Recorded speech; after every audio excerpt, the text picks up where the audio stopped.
Hello, welcome to another Typology interview. We have Juke. How's it going, Juke? Hey, it's going pretty good. Just finished up the day and been looking forward to talking to you for a while now. So Yeah, it's a pleasure. pleasure for sure. So you haven't actually been officially typed, but you have some interesting things going on and you got a YouTube channel. So I think it's worth like diving in and talking a little bit about what you're doing because it seems pretty interesting. Um, Sure. so yeah, first maybe we should talk about like your history with typology, where it's got started and where you're at now. Okay. So I was the first like ENTJ on the 16 system to ever be on YouTube doing like a psychoanalysis and stuff. Oh, Even okay. Dave Powers back in the day like commented like, "Wow, very ENTJ." All right. But as we know, the OP system doesn't map out exactly. Right. So with the OP system, I haven't been officially typed, but I've talked to Dave and like had some kind of objective third party look at me through the community. And what it's looking like is NIFI, Okay. but I have a masculine TE, and also it's double activated, missing consume. So the TE comes out really hard, but very value driven and also very strong, like sleep, looking to myself for like answers and information, and very creative internally, just kind of like raw in that sense. Right. Uh, Very unaware of the outside world for the So most like when part. did you get into MBTI then? When did you first start? So like I think it was 14 years ago. Um, Okay. and that was just fine, like taking some tests and then over time scaling up. But I think it was around 9 or 10 years ago that I got more serious about it, posting the video, doing some like independent research, statistical analyses, breaking down population distributions and functions and weighting them. Figured out Okay. that like NI is actually pretty rare, and that whole axis is actually a lot less common among MBTI, and that SI is a little bit like the most common if you just break things down and weight them. Right. A Yeah. couple times to share. That's really Uh, interesting, but it's all based on like the that'd be ability of MBTI to test people correctly. yeah. Yeah. Yeah. Yeah, so and I'm really happy to talk to you because not a lot of people know OP. Right. So since then, been in the personality cafe forums a lot. I've even been doing like personality psychology consulting for like a really big, like kind of elite team of like Nice. blockchain engineers. So I tell me a bit about that then. Like what's that about the consulting? So basically, like I was going in there and psychoanalyzing people, psychoanalyzing their team, teaching them how about themselves, how to work with other people, rearranging the teams based on the functional units and like the kind of work that they're doing. Like if they're more like refactoring an infrastructure or DevOps or innovative stuff, having like a good balance of kind of personalities. Right. And then also like rearranging how they do meetings, adding people who did want to hire, giving managers advice on like how to work with each other and which managers to manage what stuff. Basically, just applying personality theory to a lot of this stuff. And I've also an entrepreneur, and so naturally, once you know this stuff, you just start kind of using it everywhere. So I use Right. it to hire the team and to know if they'll enjoy their job roles, and for diversity hiring, being able to predict problems before they occur. For example, with OP, I actually moved our CMO to a COO position. It might have eventually happened, but I felt more confident about it and knowing what I should delegate and like when to do it after having kind of figured out that he's actually a jumper or like a not exact type. How And many that's so been how many companies have you been dealing with in this um, well, consulting was just the one. the one? Yeah, and then within my own, I've done two startups, and right now there's a team of 10 people full time been working on this. But over time, just working with like people in and out or contractors and stuff, it's been like I don't know, like 40, 50 people. Right. And then also just throughout daily life, I'm constantly psychoanalyzing like friends and like people I meet a lot. Yeah. And then I'll talk to Dave a couple times. And also now I'm working. So I'm using this in my company right now, Game Tree, which is helping gamers find friends. And we Right. use personality psychology as part of the matchmaking process. Cool. And also I'm working on a personality psychology study with actually Dave and Dario Nardi, basically mapping out the human brain to OP system to see if we can find correlations from EEGs and electric signals So OP, to add yeah. legitimacy and to make it quicker and easier to scale typology if the correlations are strong enough. So like you're in contact with Dario Nardi a lot on this? Yeah, Yeah. so I actually he just hosted me when I was in LA, and we've gotten like really tight. Oh, So I'm nice. trying to get him to the OP system as well, which he's shown an interest in it, but he's Right. also like a lot of experience. He's I'd say one of, if not the most influential person in the 16 Yeah, system. yeah. The 16 system, yeah. Yeah. How interested is he in the OP system? He acknowledges that they're a bit different. For example, like the Right. definition between TE and TI is like really different. between the systems. Right. So they're not necessarily mutually exclusive.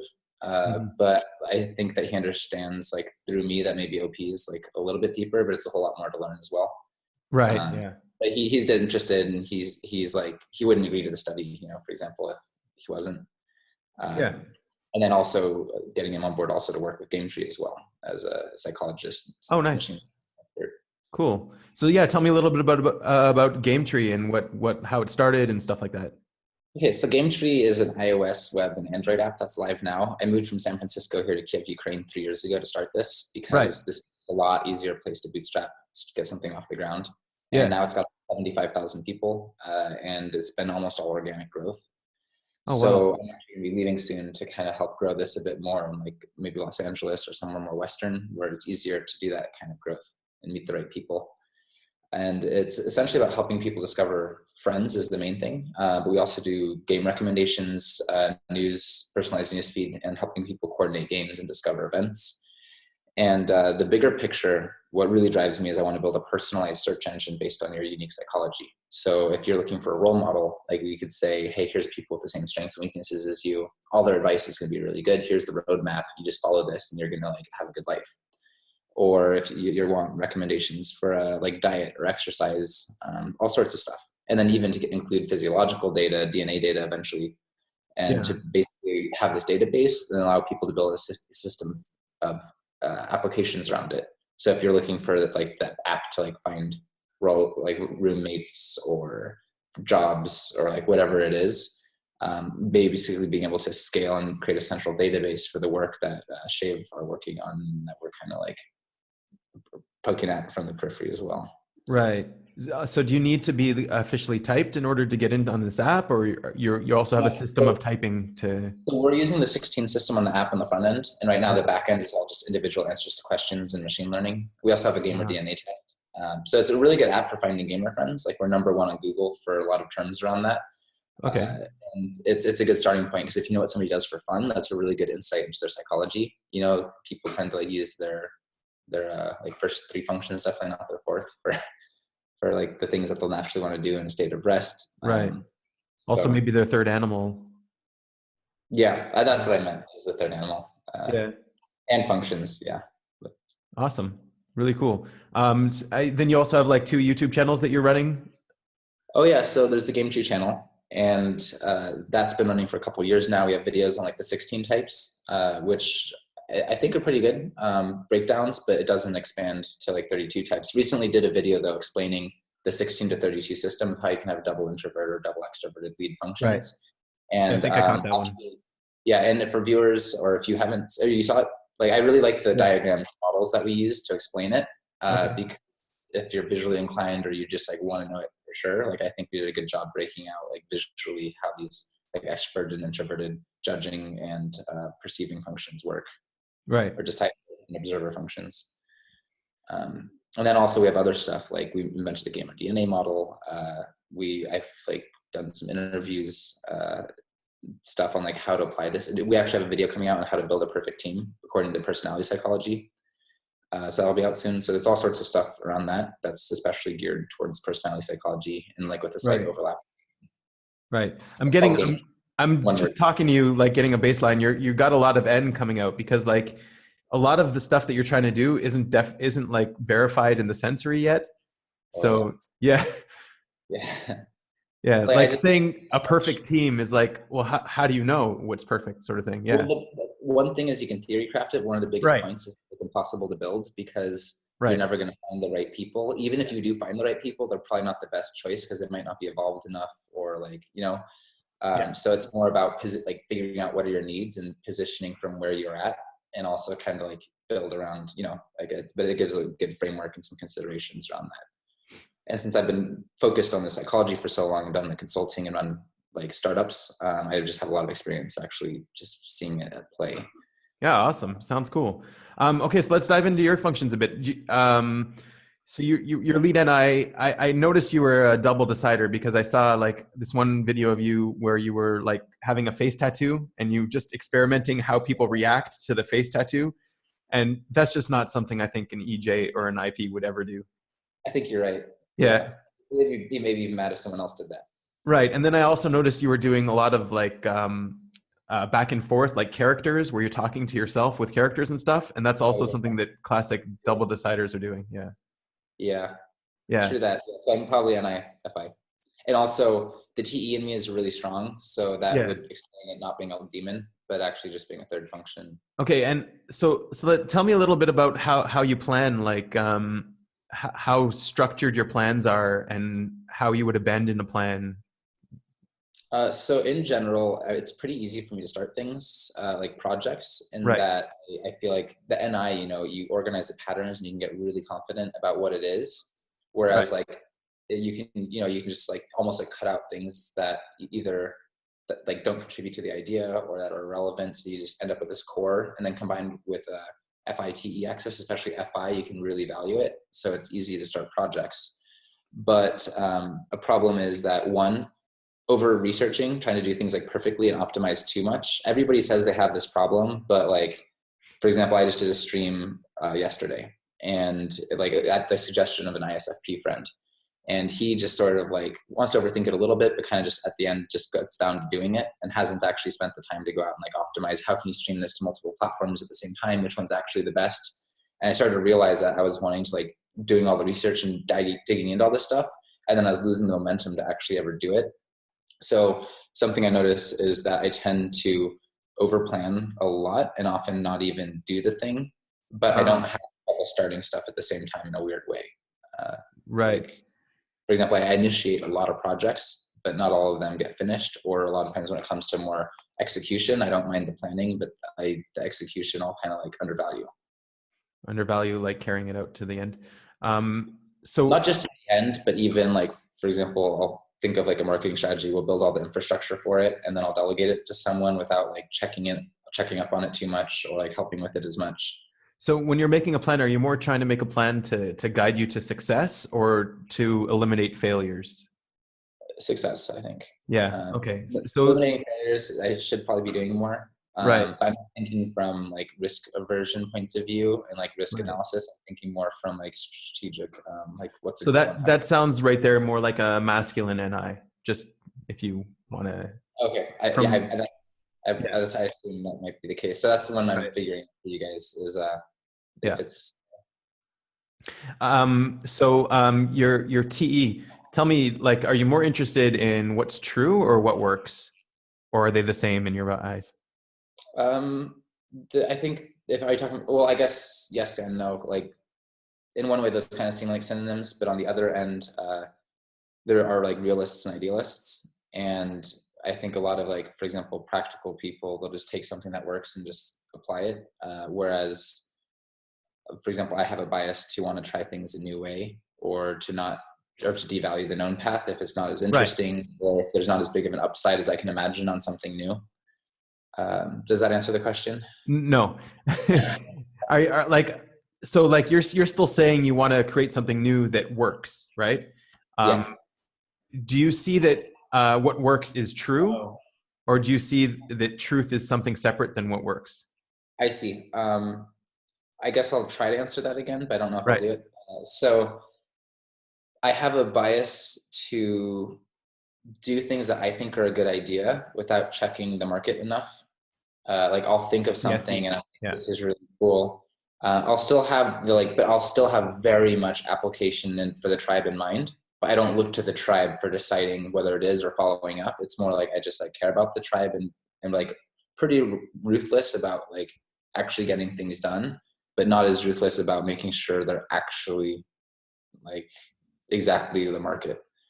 For Right. example, in business a lot, they say that the goal is to understand the market and then it's almost like a black hole where you look at all the signs around it and then you kind of build the thing that's supposed to be there. And I think that TE and FE are really good for that. Yeah. But Yeah. as sleep, that's kind of like the opposite of how I see things. So, for example, like even though I know that that's true, because psychologically and philosophically and tactically it makes sense, I just found that just yesterday as we're talking about a lot of roadmap changes, and I was like, oh, we haven't done any like market research surveys in like 3 years since we've launched the app and actually have our own community now. Maybe we should do that and inform some of our decisions. So I'm doing it because it's a good idea, but how long it took me to get to that point, is another matter. And even Right. actually using the findings and not just being biased by what I think is a good idea is also going to be a bigger weakness. Right. Does So that answer the question? not exactly, but I am seeing that like you're sort of synergizing both together, like in truth and what works is pretty much the same thing in your eyes. Define truth. Exactly. There. Good. So that just pretty much confirms for me that you're more TE than TI, because someone who's TI would automatically say they're different concepts entirely. They're Okay. right. So that's good. I was questioning TI like before because of the way that you were. Oh. Yeah. Okay. So then the other thing I wanted to know, what about your FI? So you say that that should be your second function, like your Yeah. And originally I had myself as a ENTJ. And yeah, then somebody from the community pointed out to me after a video, like, this is what I think you are and why. And I looked at it and I'm like, oh my God, like, you're so right. Like, fuck. right, I had it like kind of backwards, not the total flip, but apparently at first, for a while, I thought it was FINI, but now thinking more NIFI is seeming more accurate. right. Are you aware of what you like? I used to think I wasn't like a savior at FI because I spend a lot of time thinking about what I like. So that makes me think that I'm not good at knowing. But then I realized later that I spend a lot of time thinking about it because I value it a lot. Right. And Yeah. that's how I wasn't thinking about it correctly before. So I kind of masquerade as an NT because of the animals. Right. At the end of the day, very Double personal. activated blast. Yeah. And I'm very personal value driven, have almost like no shame. Just don't necessarily like adapt to the tribe. And I do focus a lot on what I want. And I'm very conscious of what I want at any given moment. So I always have some sort of goal in mind. And I'm very like laser focused on that. Even the brain scans showed that I tend to reuse a lot of the same circuits and shift circuits more slowly. And that also the amount of energy in my brain shifts between low and like normal, like a lot. And Dario said that he's seeing that a lot in TE. It's a different definition of TE, Right. but it's kind of like a logic, or I guess that's more traditional 16 system. But. Right. Yeah. Yeah. That's interesting. So like your FI, are you aware of your values as well? Are you aware of your identity and who Yeah, you are? super. Yeah, it's like, and one thing I like about this system compared to the 16 is because in the 16 systems, like I just look like an ENTJ a lot. Right. But the thing I don't identify with there is ENTJs. At the end of the day, they don't know what they want or why they're doing the things they're doing. And I act and behave like an ENTJ, except for that part. I feel like I have an overwhelming amount of sense of purpose and like clarity of values that are very independently derived. Right. And that part just really doesn't match, but the rest of it does. And that's a lot of why I like this 512 system, at least up to 32, especially because it just explains so many people, like half of people that slip through the cracks in a really major way. Yeah. Yeah. So, but the other huge difference between like your type and an ENTJ would be the use of SE. SE should be like your really difficult spot to get information in, but all of your NI patterns should be trying to get things out to the SE. Like that should be your life's work, basically. Yeah. That's really your demon. Yeah. Yeah, and it's like pretty harsh. Like that's where I find I'm constantly fucking up, is just like the details in the physical world, like not noticing a button or not reading the privacy policy or the terms of use or things like that. I'm just kind of like details.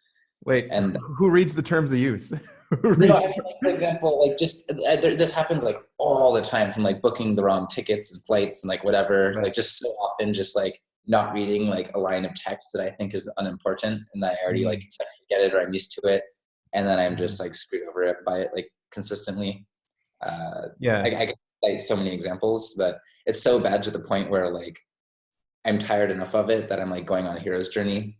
Very self-constructed, but it still counts, as I'm basically going to go to Mongolia next month, or no, Right. month next, and just like basically go without a plan and just like most likely just go out by myself into like the Right. wild and just sort of force myself to SE really hard, or else, Or else come back dead, sort of thing. yeah, like maybe I actually will die, but Right. I hope it's not. also But I just turned 30 and it's a little bit of coming of age kind of thing, and also just to hang out with nomads and see what they're like before they're gone forever. It's a variety of reasons, but the biggest one Right. is just to like force myself to develop SE better. Would you say that you're more sensitive to pain than most people?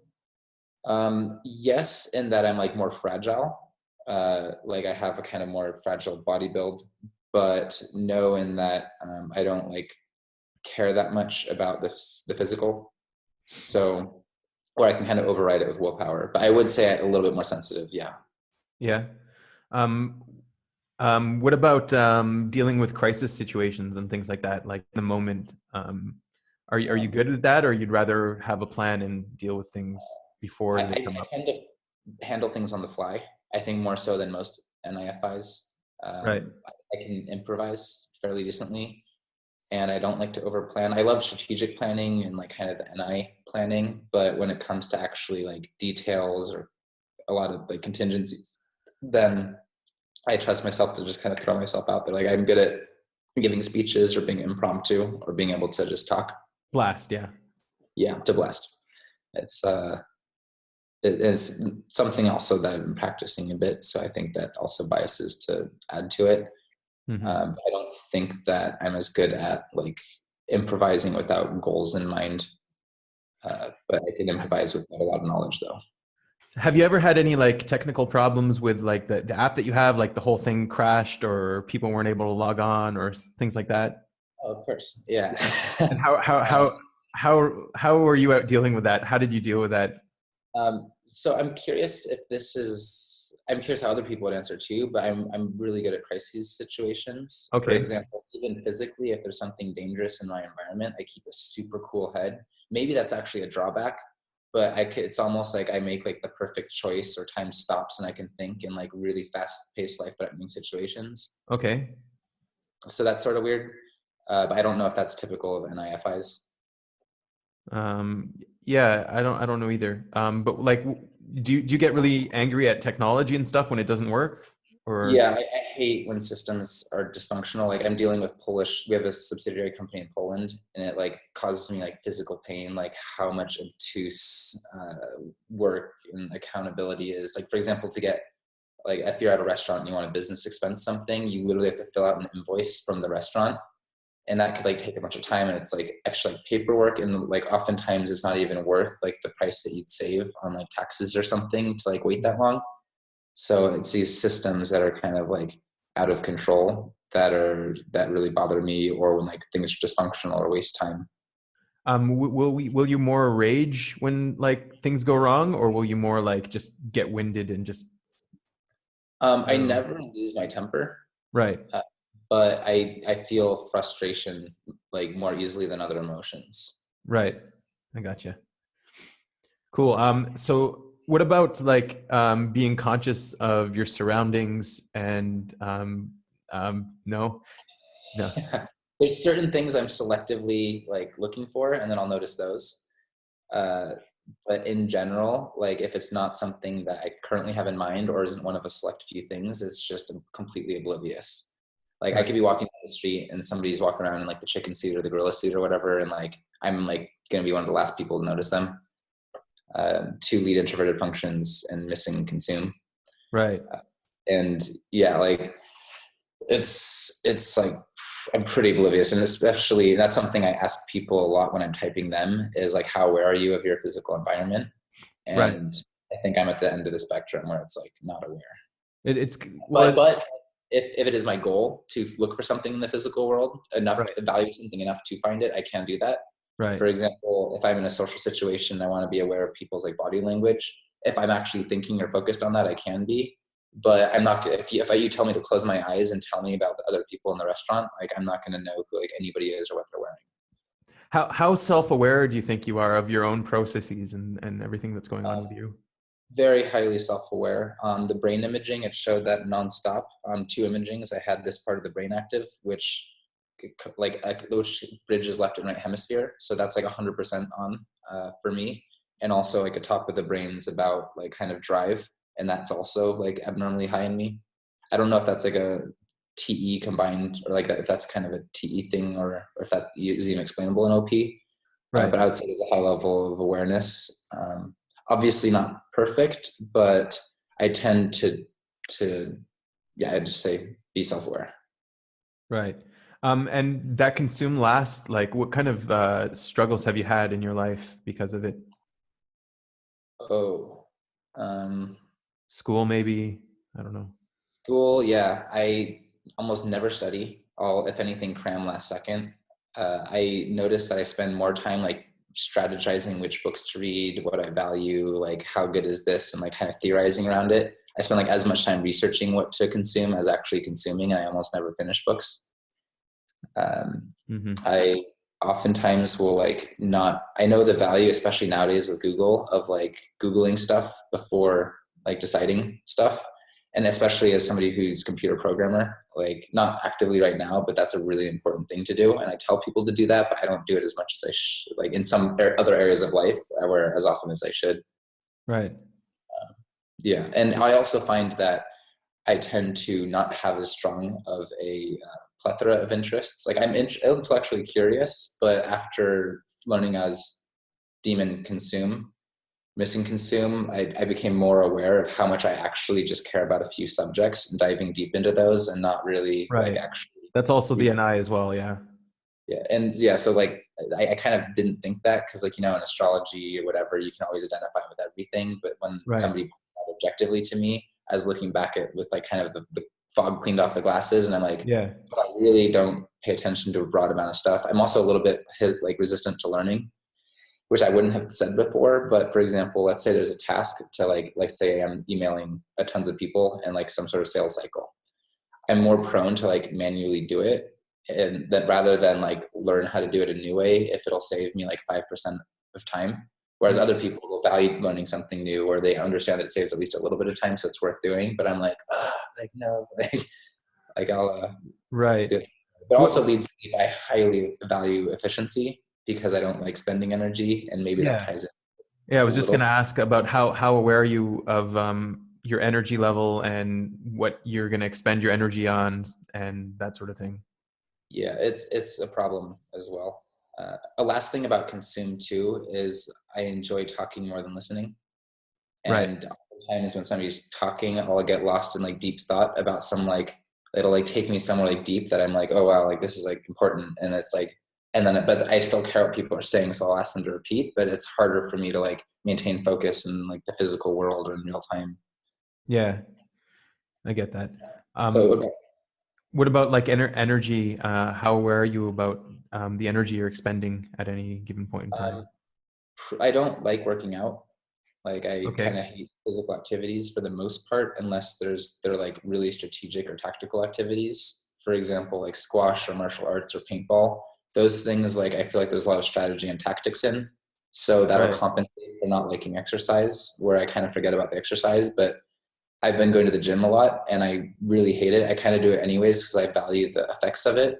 But I just really like, I prefer to like listen to an audiobook or do whatever it takes to like not be like physically present when doing that kind of stuff.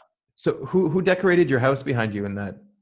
Oh, for this, not Yeah. me. Like my room is empty. I don't even notice that there's a lack of like stuff around me. Right. But it's basically an ex-girlfriend, Oh, like okay. set up all these things. Like I have all these decorations I never even put up when I moved here, and Okay.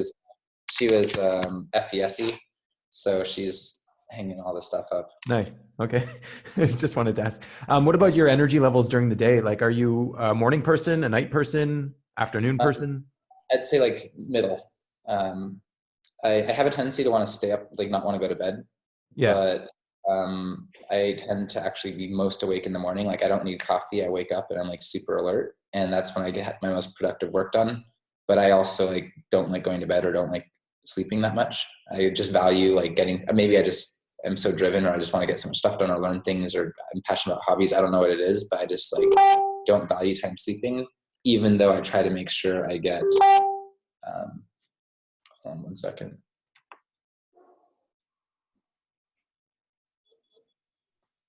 Sorry about that. That's someone I'm meeting right after this. Yeah. Yeah, so I think that's how the sleep plays out, is not liking moving. And also I do really badly with the lack of sleep as well. I tend to like feel more fatigued, become more lazy. The first EEG scan, I was only on 3 to 4 hours of sleep per night for 10 days because of working a lot and traveling around the globe in different places like Europe to China to San Francisco. And my brain activity was showing like 8% as much energy as a normal person, like 8%. Um, and yeah, so I really don't like missing sleep, but I also hate sleeping. Right. Okay. Is there any with other people you've interviewed or answers? yeah, I'm sort of cross correlating. We'll talk. I think we'll talk about it. But yeah, I think I need to process it a bit. But yeah, there's something a little something. Yeah, we'll talk about it. So I know some lead NIs who value sleep a lot and like do their thinking while sleeping. well, like literal sleeping, Yeah, kind of. Like I was just had lunch with a lead NI, and right? he had a brain things attached to him while he was sleeping, and he said that his activity was a lot higher than a normal person's while he was sleeping. Oh wow, interesting. Um, is there anything you're doing to work your demons to get better at them, to I take progress? I take naps almost every day in the middle of the day. Yeah. I like after like lunch I tend to get tired, like kind of no matter what. I've tried all the different things to like account for it, and like it seems like almost nothing works. I just kind of need naps. Yeah, that sounds like high play to me, but we'll talk about it. Okay. Yeah. Um, what about Oh yeah, play burns all the energy in the morning from an yeah, example.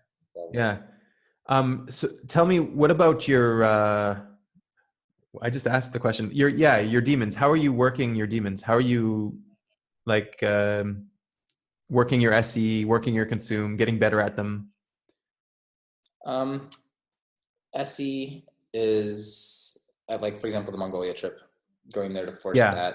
I bought a guitar, and like half the reason is because I have a lot of strong like personal, ideological, and philosophical beliefs that I want to be able to communicate in an interesting way so that people actually care about them. Right. And also the other half is just to have a physical activity because I'm like nonstop plugged in to like computers and problem solving. Like I don't even listen to music, like which is really weird for most people, but I You're straight also up visual, probably, most likely. So I guess, but I yeah. can pay attention to audiobooks. And for example, like during sex, like sound matters a lot to me. Okay. But for the most part, like I don't like I get distracted really easily. If I'm always problem solving or always wanting to engage in problems, then it's hard with music. Right. Distracting So sort of thing. yeah. Um, Are you distracted a lot by sensory things going on around you? it's just right now because I'm like kind of coordinating with someone who's going to meet me here. Yeah. Uh, and so I just want to make sure that they're like have information that they need. Yeah. Okay. Do you have any advice to give to someone who might be of the same type as you on maybe? Yeah, I think that habits are really good. I think that's general advice, but there's Yeah. especially habits around like I have kind of systems set up in place because it's easy for me to get caught up in what I'm doing and kind of forget about time or the world. Um, so uh, being able to have a system and what works for me really well, and I might be a little ADHD, or at least I definitely was when I was younger, is have like put everything in a calendar to make sure I don't just do whatever I feel like working on at any given moment, and then have that send me a notification before things are due. And then to get a push notification on my email that acts as like a to-do list. So I have all these checks and balances to make sure I'm not like forgetting the things day to day that I'm supposed to be doing. Is that something that you had to work on to get, or is it something that's natural to you? I had to work on to get that, but once I got it, it was just worked so well that I'm like Right. really committed with that. Nice. Um, Do you have but any I'm also, like, yeah, do you have any like final message that you want to give to the tribe before we sign off? Like um, anything that we glossed over that you think is interesting that mm,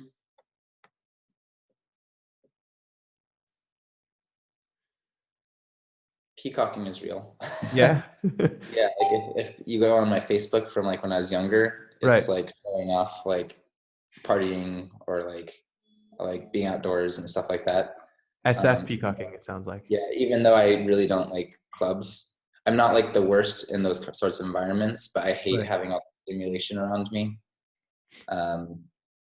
But in general, I think that for people like us,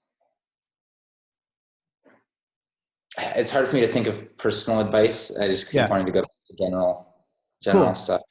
Thanks a lot, Juke. It was awesome talking to you. And send me all the links and I'll put them in the description for all the work you're doing. Will do. And I'm also curious, because your macro analyses of seeing the patterns and reviewing a lot of people and how that all comes together as Yeah. well. Yeah, we'll have a chat for sure. Cool. All right. Later. Have a good Meet one. you.